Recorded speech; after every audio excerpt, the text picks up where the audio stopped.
विश्व के सबसे बड़े लोकतंत्र का लोक पर्व का आज से आगाज होने जा रहा है। फर्स्ट फेज के लिए अभी कुछ ही देर के बाद वोटिंग भी शुरू हो जाएगी। तो आज पहले चरण का मतदान होने वाला है और सभी सियासी दिग्गजों की जो आज उम्मीदवार है चुनावी मैदान में, उनकी किस्मत ईवीएम में कैद हो जाएगी। मतदाता बढ़ चढ़कर अपने मताधिकार का इस्तेमाल करें, इसको लेकर के चुनाव आयोग ने भी पहल की है। लोगों को जागरूक करने के लगातार कैंपेन भी चलाए गए हैं और आज बड़ा दिन और बड़ी खबर यह है कि आज पहले चरण में किस राज्य और केंद्र शासित प्रदेशों की 102 सीटों पर वोट डाले जाएंगे, जहां तमिलनाडु की सभी 39 सीटों पर भी आज ही पहले चरण में मतदान संपन्न हो जाएगा।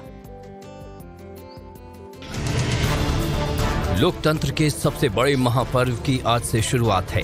आज पहले चरण की वोटिंग का दिन है। वोटिंग को लेकर सुरक्षा के सख्त इंतजाम तो हैं ही। इसके अलावा पहले चरण की वोटिंग में मतदान केंद्रों पर 16 करोड़ 63 लाख से अधिक मतदाता अपने मताधिकार का प्रयोग कर सकेंगे। पहले चरण में 21 राज्यों और केंद्र शासित प्रदेशों की 102 सीटों पर मतदान होगा। आज पहले चरण की वोटिंग कहां-कहां है और उन राज्यों में कितनी सीटों पर वोटिंग है वो भी जान लीजिए। आज अरुणाचल प्रदेश में 2 सीटों पर, असम में 5, बिहार में 4, छत्तीसगढ़ में 1, मध्य प्रदेश में 6, महाराष्ट्र में 5, मणिपुर में 2, मेघालय में 2, मिजोरम में 1, नागालैंड में 1, राजस्थान में 12, सिक्किम में 1, तमिलनाडु में 39, त्रिपुरा में 1, उत्तराखंड में 5, उत्तर प्रदेश में 8, पश्चिम बंगाल में 3, अंडमान और निकोबार द्वीप समूह में 1, जम्मू कश्मीर में 1, पुडुचेरी में 1 और लक्षद्वीप में 1 सीट पर वोटिंग है। इन्हीं 102 सीटों पर पिछले चुनाव के नतीजों की बात करें तो 2019 में 102 सीटों पर जो नतीजे आए थे उनमें बीजेपी को 40, डीएमके को 24, कांग्रेस को 15 और अदर्स को 23 सीटें मिली थीं। पहले चरण के रण को जीतने के लिए बीजेपी एनडीए की तरफ से पीएम नरेंद्र मोदी और कांग्रेस इंडी गठबंधन की तरफ से राहुल गांधी ने कितना पसीना बहाया वो भी जान लीजिए। पीएम मोदी ने पहले चरण के लिए कुल 20 रैलियां और 3 रोड शो किए, तो वहीं राहुल गांधी ने 8 रैलियां की। बहरहाल पहले चरण के रण में कौन बाजी मारेगा, इसके नतीजे 4 जून को सामने आएंगे।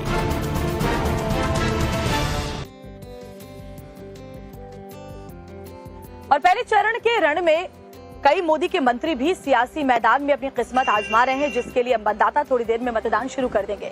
नितिन गडकरी से लेकर के यहाँ पर अर्जुन मेघवाल समेत कई ऐसे वीआईपी कैंडिडेट्स हैं फर्स्ट फेज में। आपको दिखाते हैं इस रिपोर्ट में। आज हो रहे पहले चरण के चुनाव में मोदी के कई दिग्गज मंत्री भी मैदान में हैं। आज उनकी किस्मत का फैसला भी ईवीएम में कैद हो जाएगा। पहले चरण के चुनावी मैदान में मोदी कैबिनेट के 8 मंत्री चुनाव लड़ रहे हैं। आज हो रहे चुनाव में मोदी कैबिनेट के कौन कौन मंत्री मैदान में हैं वो भी जान लीजिए।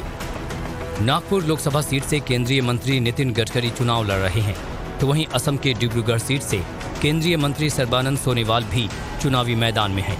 इसके अलावा यूपी के मुजफ्फरनगर से केंद्रीय मंत्री संजीव बालियान, राजस्थान के बीकानेर से केंद्रीय मंत्री अर्जुन राम मेघवाल, राजस्थान के ही अलवर सीट से केंद्रीय मंत्री भूपेंद्र यादव, मध्य प्रदेश के मंडला लोकसभा सीट से केंद्रीय मंत्री फग्गन सिंह कुलस्ते, जम्मू कश्मीर की उधमपुर सीट से केंद्रीय मंत्री जितेंद्र सिंह और अरुणाचल प्रदेश की वेस्ट सीट से केंद्रीय मंत्री किरण रिजिजू चुनाव लड़ रहे हैं।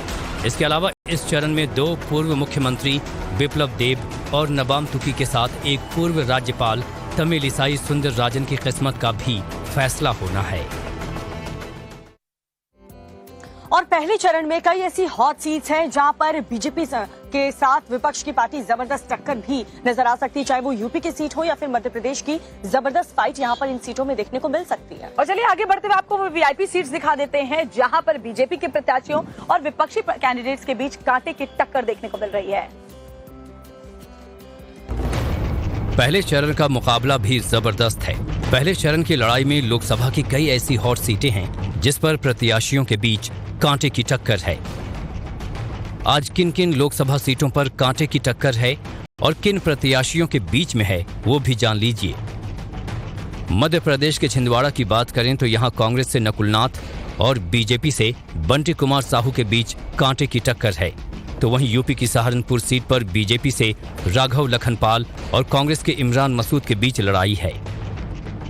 यूपी की ही कैराना सीट पर बीजेपी के प्रदीप चौधरी और समाजवादी पार्टी से इकरा हसन के बीच कांटे की टक्कर है, तो वहीं मुरादाबाद सीट से बीजेपी के कुंवर सर्वेश सिंह और समाजवादी पार्टी की रुचि वीरा के बीच जबरदस्त टक्कर है। साउथ की बात करें तो तमिलनाडु की कोयम्बटूर सीट पर भी कांटे की टक्कर है। यहां एआईएडीएमके के जी रामचंद्रन और बीजेपी के प्रदेश अध्यक्ष के अन्नामलाई के बीच लड़ाई दिलचस्प है। वहीं असम के डिब्रूगढ़ से बीजेपी के सर्बानंद सोनेवाल और आप कैंडिडेट मनोज धनोवर के बीच फाइट अच्छी है। इसके अलावा असम के जोरहाट सीट से बीजेपी के तपन गोगोई और कांग्रेस कैंडिडेट गौरव गोगोई के बीच कांटे की टक्कर है।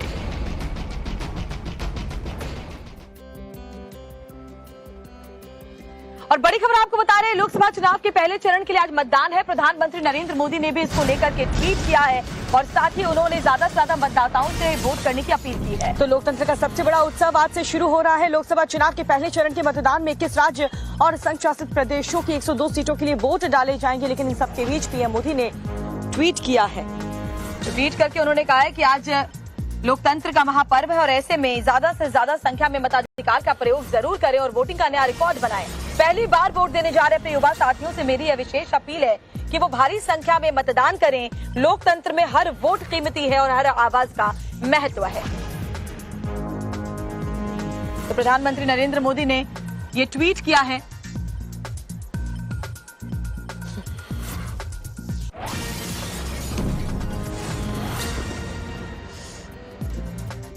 और बात केंद्रीय मंत्री गृह मंत्री अमित शाह की करें तो गांधीनगर सीट से आज वो नामांकन करने वाले हैं। कल आपने देखा होगा कि जबरदस्त उन्होंने रोड शो किया और इस सीट से बीजेपी ने 10 लाख वोटों से जीत का लक्ष्य भी रखा है इस बार।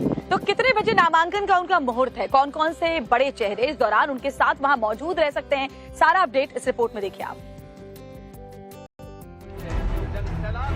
गांधीनगर सीट से बीजेपी के उम्मीदवार और देश के गृह मंत्री अमित शाह आज नामांकन करेंगे। इसको लेकर कार्यकर्ताओं का जोश हाई है। नामांकन के दौरान अमित शाह के साथ मुख्यमंत्री भूपेंद्र पटेल, गांधीनगर लोकसभा के इंचार्ज और राज्यसभा सांसद मयंक नायक और गांधीनगर क्लस्टर इंचार्ज केसी पटेल भी मौजूद रहेंगे। गांधीनगर कलेक्ट्रेट में दोपहर 12:39 पर गृह मंत्री अमित शाह अपना नामांकन दाखिल करेंगे। इससे पहले गुरुवार को गांधीनगर में गृह मंत्री अमित शाह ने रोड शो किया। इस दौरान कार्यकर्ताओं का हुजूम देखने को मिला। टाइम्स नाउ नव भारत से बात करते हुए उन्होंने गुजरात की सभी लोकसभा सीटें जीतने का दावा किया। गुजरात की बात करें तो 5 लाख का टारगेट है और आपकी जो जनता है वो 10 लाख की टारगेट कर रही है आपके यहाँ पे गांधीनगर में। देखिए, गुजरात की 25 सीटें हम गत चुनाव से ज्यादा लीड के साथ जीते। इस बार का चुनाव हो रहा है, वो लग रहा है कि प्रधानमंत्री नरेंद्र मोदी के साथ अपोजिशन में कितना सीट आएगा उसको लेकर लड़ाई है, सीटों को लेकर 400 पार होगा।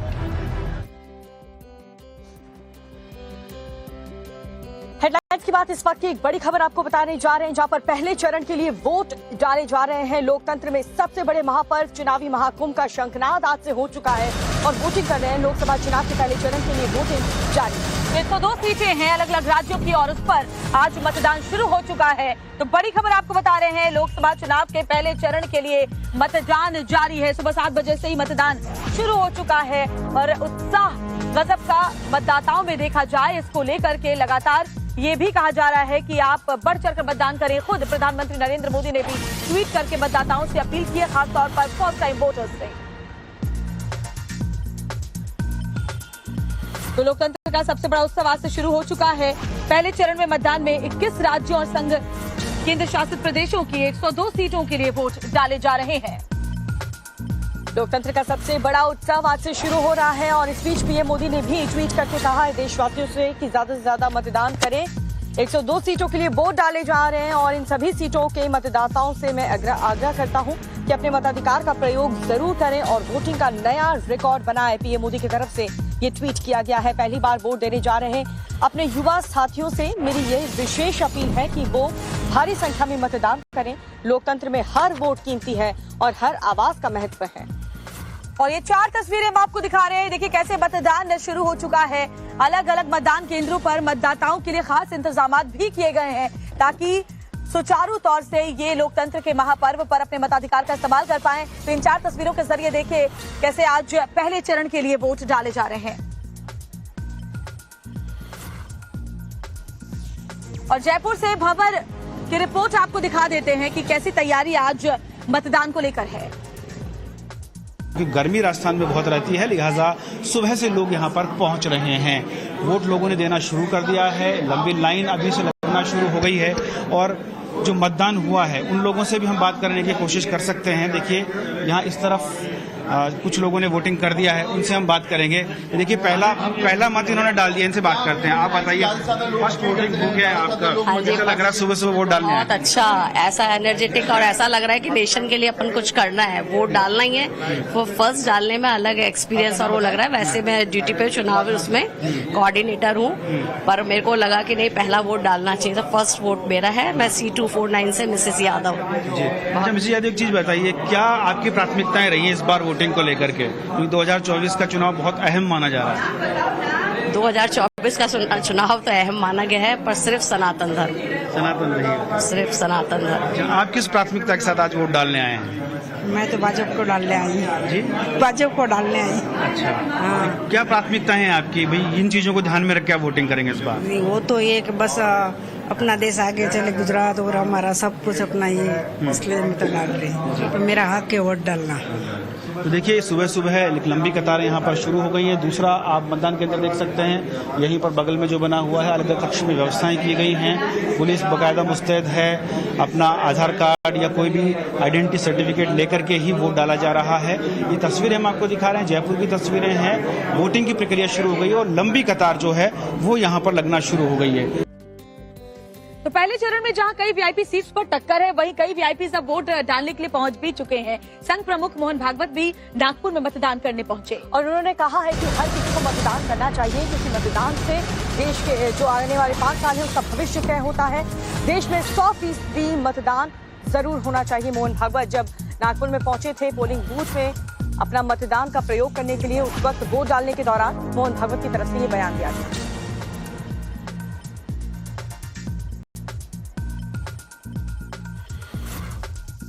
मतदान अपना कर्तव्य है, मतदान अपना अधिकार है। 100% मतदान होना चाहिए, इसलिए आज पहला काम मैंने मतदान का किया है। मतदान अपना कर्तव्य है, मतदान अपना अधिकार है। 100% मतदान होना चाहिए, इसलिए आज पहला काम मैंने मतदान का किया है। और देखिए पीलीभीत सीट की अगर बात करें तो इस बार वो बेहद हाई प्रोफाइल सीट है और जितिन प्रसाद से बात की हमारे सहयोगी विनोद मिश्रा ने, वो बातचीत आपको सुनाते हैं।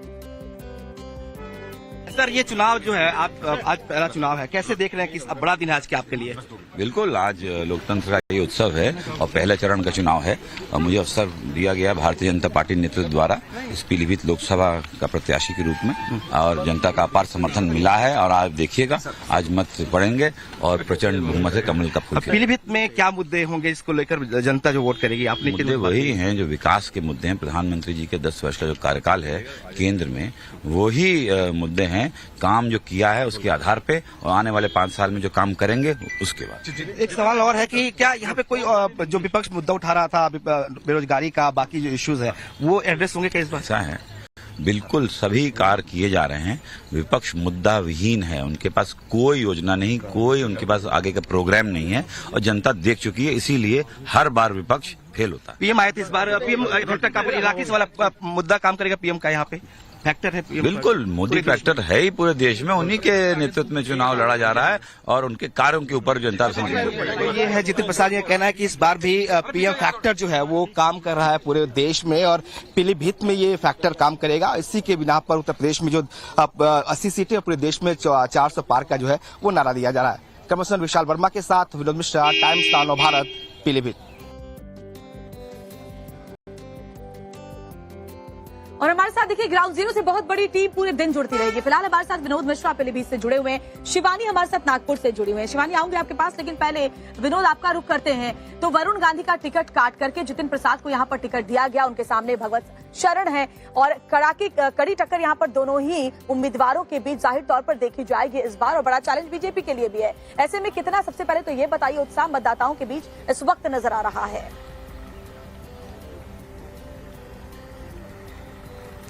बिल्कुल, इस वक्त मैं एक पोलिंग बूथ पे हूँ और सीधे जो वोटर्स हैं उनसे बात करके समझते हैं कि कितना जोश इनके अंदर है। चूंकि हाई प्रोफाइल सीट है, इस लिहाज से क्योंकि हाई प्रोफाइल कैंडिडेट यहाँ पे उतारा है बीजेपी ने वरुण गांधी का टिकट काट के, कितना जोश है? सुबह सुबह आप लोग लाइन में खड़े हैं। अरे साहब पूरा जोश है वोट डालने का। सुबह सुबह आ गए आप? सुबह सुबह आए आप लोग आ गए सुबह सुबह वोट डालने के लिए? जी हाँ। ये आप तो युवा लग रहे हो, पहला वोटिंग क्या है? जी है तो पहला ही वोट। अच्छा।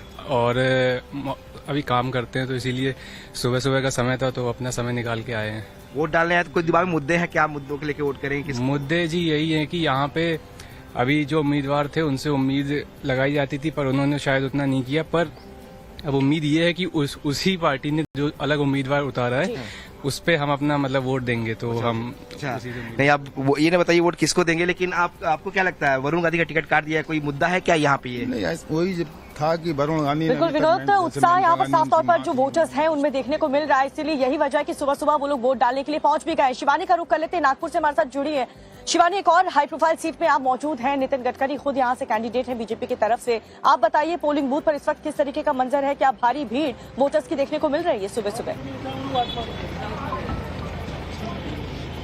बिल्कुल, देखिए लगातार नागपुर की अगर हम बात करें तो सवेरे की पहली पहर से नवयुवक जो पहला वोट डालने आ रहे हों या फिर सीनियर सिटीजन हो वो बड़े पैमाने पर पहुंचे हैं। तस्वीरें आप अभी भी देख पाएंगे कि महिला पुरुष हर कोई फिलहाल पोलिंग बूथ पर सवेरे सवेरे पहुंचा हुआ है। आरएसएस चीफ मोहन भागवत ने भी अपना सुबह वोट देते हुए यही कहा है कि 100% वोटिंग जो है वो होनी चाहिए, ये अधिकार है देश के भविष्य को इस्तेमाल करने का। वोटर से बातचीत करेंगे, क्या मुद्दे आप लोगों के रहने वाले हैं यहाँ पर। नितिन गडकरी एक बार फिर मैदान में। जिस प्रकार से पिछले कुछ सालों में नागपुर का जो अंतर्राष्ट्रीय स्तर पर नाम हुआ है, तो हमारा जो वोट हमने जो किया है वो डेवलपमेंट के नाम पर किया हुआ है और हमारे ये डेवलपमेंट की इसमें हम काफी संतुष्ट है।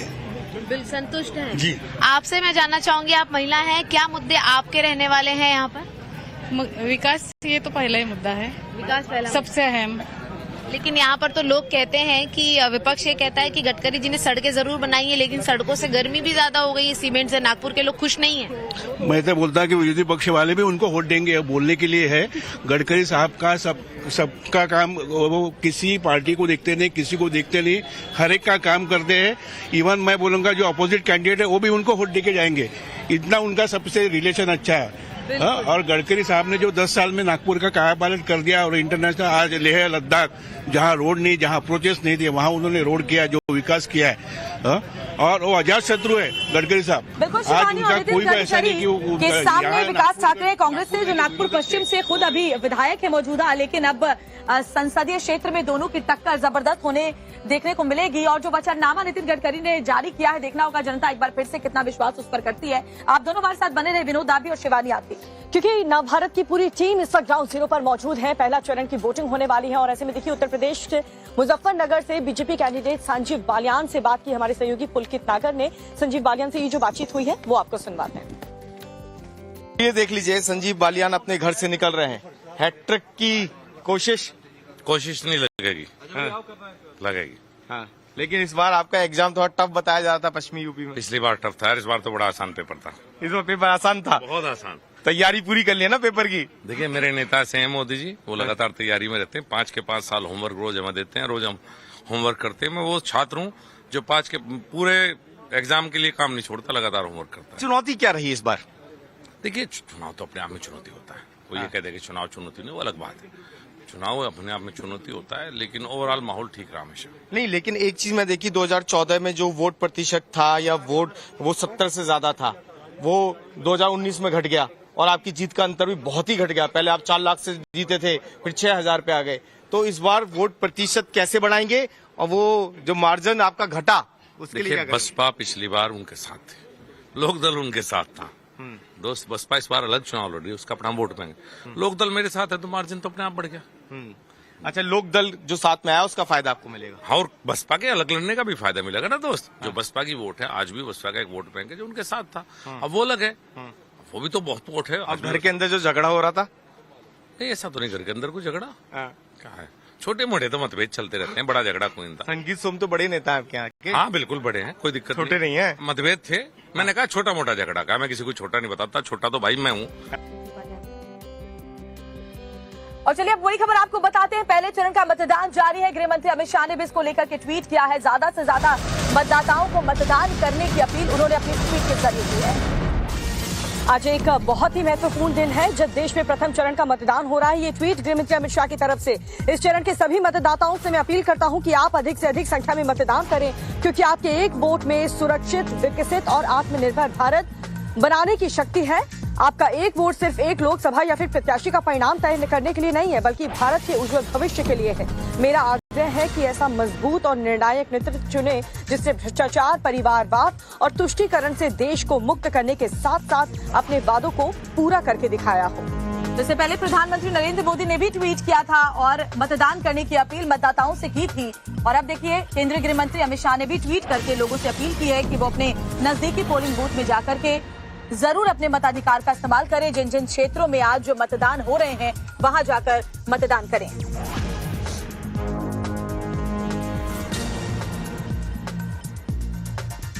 तो पहले मतदान फिर जलपान। चुनाव आयोग ने भी ये कैंपेन चलाया और लोगों को ज्यादा से ज्यादा मताधिकार का इस्तेमाल करने की गुजारिश की और केंद्रीय मंत्री भी लगातार इसमें लगे हुए हैं। तो एक तरफ फर्स्ट फेज के लिए वोटिंग हो रही है और दूसरी तरफ बात करें प्रधानमंत्री नरेंद्र मोदी की, तो वो आज भी चुनावी रैली करने वाले हैं।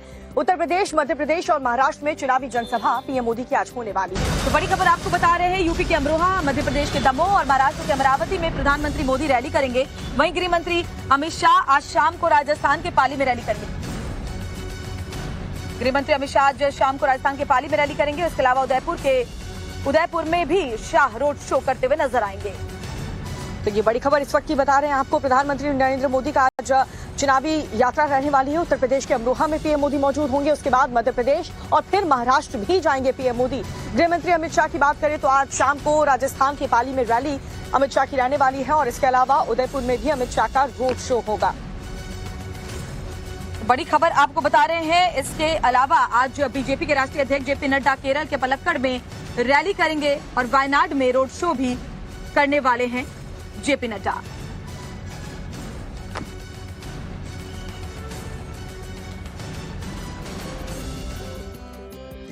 और सियासी गहमागहमी लगातार देखी जा रही है। हैदराबाद से बीजेपी की कैंडिडेट माधवी लता के इशारे को लेकर अब देखिए राजनीति गर्माती हुई नजर आ रही है।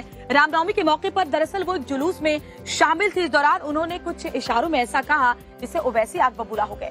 आपको बताते हैं आखिर ये पूरा मामला है क्या, माधवी लता की तरफ से क्या कहा गया था और इशारे को लेकर के असदुद्दीन ओवैसी का क्या पलटवार सामने आया, क्या रिएक्शन सामने आया, वो भी देखिए। हैदराबाद लोकसभा सीट से बीजेपी की उम्मीदवार माधवी लता एक वायरल वीडियो को लेकर चर्चा में हैं। इस वीडियो में माधवी लता एक जुलूस के दौरान तीर चलाने का इशारा करती नजर आ रही हैं। ये वायरल वीडियो बुधवार का बताया जा रहा है। जानकारी के मुताबिक रामनवमी के दिन जुलूस निकल रहा था और माधवी लता इस जुलूस में शामिल थी। आरोप है कि माधवी लता एक मस्जिद की ओर देखते हुए तीर चलाने का इशारा कर रही थी। मामले ने तूल पकड़ा तो बीजेपी उम्मीदवार माधवी लता की सफाई सामने आई। उन्होंने सोशल मीडिया साइट एक्स पर एक पोस्ट करते हुए कहा कि उनके संज्ञान में आया है कि नकारात्मकता पैदा करने के लिए उनका एक अधूरा वीडियो वायरल किया जा रहा है। उनका कहना है कि वो मस्जिद की तरफ इशारा नहीं कर रही थी, वो सब धर्मों का सम्मान करती हैं। मीडिया से बात करते हुए माधवी लता ने ओवैसी को आड़े हाथों लिया। चश्मा लगा के देखने के लिए बोलिए, टाइप करके दिखा रहे हम, उनके जैसा बात नहीं करते हम, सब कुछ प्रूफ दिखा के बात कर रहे हम। और वो आज भी क्या कहते हैं कि मुसलमान लड़की प्रधानमंत्री बनना चाहिए हिजाब पहनकर। सऊदी अरेबिया में तो वो लोग मिस सऊदी अरेबिया बनते जा रहे हैं, क्या उन लोगों को नहीं मालूम? अच्छा, मैं आपसे एक बात पूछती हूँ, ये लोग इतने सारे बातें करते हैं ना, तो वही शरीयत क्या कहती है? जो गलत काम करता है उसको हाथ काट दो, जो गलत काम करता है उसके ऊपर पत्थर फेंको। इस वीडियो को लेकर ओवैसी ने बीजेपी आरएसएस पर निशाना साधा है। अरे आप तीर मारेंगे तो हम फूल बरसाएंगे, आप तीर ही मार सकते, आप फूल नहीं बरसा सकते, आप नफरत को आगे बढ़ा सकते, आप मोहब्बत को आम नहीं कर सकते। तो इससे हैदराबाद और तेलंगाना के नौजवानों को देखना चाहिए इस वीडियो को देखने के बाद कि हैदराबाद में क्या करना चाहती बीजेपी आरएसएस। अफसोस की बात है कि इस तरह से आप अमन को बिगाड़ना चाहते, फसाद करना चाहते। फिलहाल इस मामले पर राजनीति गर्म है। हालांकि AIMIM की तरफ से चुनाव आयोग के पास कोई शिकायत नहीं दी गई है। बात करते हैं मेरठ से कैंडिडेट बीजेपी के कैंडिडेट अरुण गोविल की, जिनका बयान काफी सुर्खियां बटोर रहा है। दरअसल रैली को संबोधित कर रहे थे अरुण गोविल और इस बीच उन्होंने अपनी पत्नी का नाम, उनकी जाति, वो किस शहर से है, इन सब का जिक्र किया। और अरुण गोविल को ये बयान आखिर देना क्यों पड़ा, देखिए रिपोर्ट में पूरी खबर। प्रभु श्री राम का किरदार निभाने वाले अरुण गोविल का एक बयान सोशल मीडिया पर वायरल हो रहा है। मेरठ में जनसभा के दौरान उन्होंने कहा कि चुनाव में व्यस्त होने के चलते जब वो कई दिन बाद पत्नी से मिलते हैं तो उनको पत्नी का गुस्सा झेलना पड़ता है। मेरी पत्नी श्रीलेखा वो अलीगढ़ की है और चौहान है, ठाकुर है, ठाकुर खानदान से है। अब जब मैं घर में व्यस्तता के बाद जब उनको समय नहीं देता हूँ तो फिर मुझे ठकुराइन का रूप देखना पड़ता है, तो उनको मैं मना लेता हूं किसी तरह, और इसीलिए आपको भी मना रहा हूं कि इस बात को अन्यथा न ले आप बिल्कुल भी। अरुण गोविल मेरठ से बीजेपी उम्मीदवार हैं और इन दिनों वो जोर शोर से चुनाव प्रचार में जुटे हुए हैं। प्रभु श्री राम का किरदार निभा चुके अरुण गोविल जब भी जनता के बीच जाते हैं उनके साथ फोटो खिंचवाने के लिए लोगों की भीड़ उमड़ पड़ती है, लिहाजा वो ज्यादा समय कार में ही रहते हैं। फोटो नहीं खिंचवा पाने के चलते नाराज कार्यकर्ताओं को संबोधित करते हुए अरुण गोविल ने कहा कि चुनाव के बाद वो फुर्सत में कार्यकर्ताओं से जरूर मिलेंगे। आपको बता दें कि मेरठ में दूसरे चरण में वोटिंग होनी है, जिसको लेकर चुनाव प्रचार जोर शोर से जारी है। अरुण गोविल भी चुनाव प्रचार में जी जान से जुटे हुए हैं। तो देखिए मेरठ में दूसरे चरण में मतदान होना है और सीधे सीधे जो वहां के लोग हैं वो बहुत ही ज्यादा एक्साइटेड थे अरुण गोविल को अपने बीच देखकर फोटो क्लिक करवाना चाहते थे, लेकिन अरुण गोविल ने उन्हें कहा कि पहले मुझे जिताइए, उसके बाद मैं आऊंगा तो तसल्ली से आप सभी के साथ तस्वीर खिंचवाऊंगा। और चलिए आगे बढ़ते हैं, अगले सेगमेंट की तरफ दिखाएंगे खबरें झटपट अंदाज।